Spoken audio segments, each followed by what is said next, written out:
யார் விசேஷங்களால் நிரம்பி இருக்கின்றார்கள். ஓம் சாந்தி. பிராமண வாழ்க்கையே விசேஷங்கள் நிறைந்த வாழ்க்கையாக இருக்கின்றது.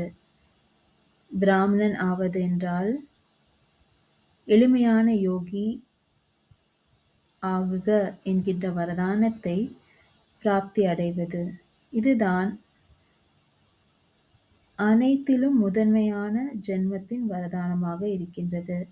இந்த வரதானத்தை புத்தியில் எப்பொழுதுமே நினைவில் வைத்துக் கொள்ள வேண்டும். இதுதான் வரதானத்தை வாழ்க்கையில் கொண்டு வருவது.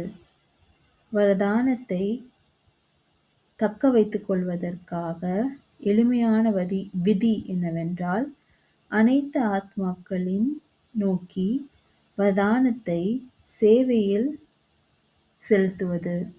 சேவையில் ஒத்துழைப்பாளர் ஆவது என்றால் எளிமையான யோகி ஆவது. அப்படி என்றால் இந்த வரதானத்தை நினைவில் வைத்துக் கொண்டோம் என்றால் விசேஷங்களின் நிறைந்தவர்களாக ஆகிவிடுவோம். ஓம் சாந்தி.